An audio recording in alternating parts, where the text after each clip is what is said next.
ലഹരിക്കെതിരെ ബോധവത്കരണവുമായൊരു കഥാപ്രസംഗം Kozhikode Saint Michael's girls higher secondary സ്കൂളിലെ വിദ്യാർത്ഥികളാണ് സമൂഹത്തിന് സന്ദേശം നൽകാൻ വേറിട്ട പ്രമേയവുമായി കഥാപ്രസംഗം അവതരിപ്പിച്ചത്. കാണാം.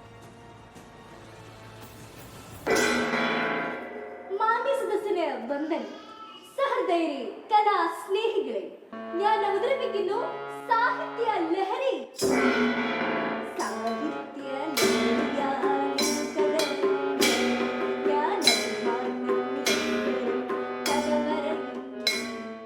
ലഹരിക്കടിമയായ പെൺകുട്ടി, അത് അവളുടെ സ്വഭാവത്തിലുണ്ടാക്കുന്ന മാറ്റം, അതാണ് ഈ കഥാപ്രസംഗത്തിലൂടെ പറയുന്നത്.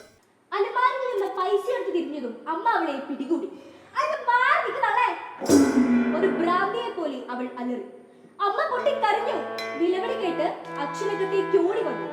മോഷണ ശ്രമം തടഞ്ഞെങ്കിലും ദേഷ്യം നിയന്ത്രിക്കാനാവാതെ അച്ഛനവളുടെ സാഹിത്യവും കലയുമാകണം ലഹരിയെന്ന് സമൂഹത്തെ അറിയിക്കുകയാണ് ഈ വിദ്യാർത്ഥികൾ. പഠനത്തിലൊന്നും ശ്രദ്ധ കേന്ദ്രീകരിക്കാൻ സാധിക്കുന്നില്ല. അതുമാത്രമല്ല, മര്യാദയ്ക്ക് ഇപ്പോൾ ഭക്ഷണം കഴിക്കാൻ കഴിയുന്നില്ല, പഠിത്തത്തിൽ ശ്രദ്ധിക്കാൻ കഴിയുന്നില്ല.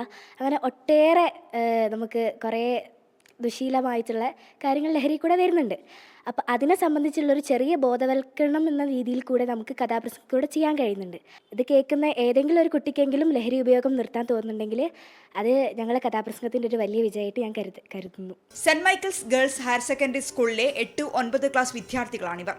ഈ സ്കൂളിലെ അധ്യാപകൻ തന്നെയാണ് ഈ കഥാപ്രസംഗം ചിട്ടപ്പെടുത്തിയത്.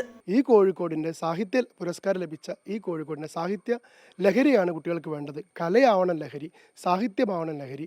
അങ്ങനെ കുട്ടികളുടെ സന്തോഷമാണല്ലോ യഥാർത്ഥത്തിൽ ലഹരി എന്ന് പറഞ്ഞാൽ സന്തോഷമാണ്. അപ്പോൾ കുട്ടികളിൽ സന്തോഷിക്കാനുള്ള അവസരങ്ങൾ ഏതൊക്കെയാണെന്ന് അവരെ ബോധ്യപ്പെടുത്തലാണ് പ്രധാനമായിട്ടും ഈ കഥാപ്രസംഗത്തിലൂടെ ഞാൻ ഉദ്ദേശിച്ചത്. ഈ കഥാപ്രസംഗവുമായാണ് ഇവർ ഇനിയുള്ള കലോത്സവ മത്സരങ്ങൾക്ക് ഇറങ്ങുക. ഈ സിന്തറ്റിക് ലഹരികളല്ല യഥാർത്ഥ ലഹരി. പ്രത്യേകിച്ച് നമുക്ക് കോഴിക്കോട്ടുകാർക്ക് ഒത്തിരിയേറെ ലഹരികൾ ഉണ്ടല്ലോ. കലയുടെ ലഹരി, കായികത്തിന്റെ ലഹരി, സാഹിത്യത്തിന്റെ ലഹരി. രാജേഷ് വെള്ളരിക്കുണ്ടിനൊപ്പം മിഥില ബാലൻ, 24 കോഴിക്കോട്.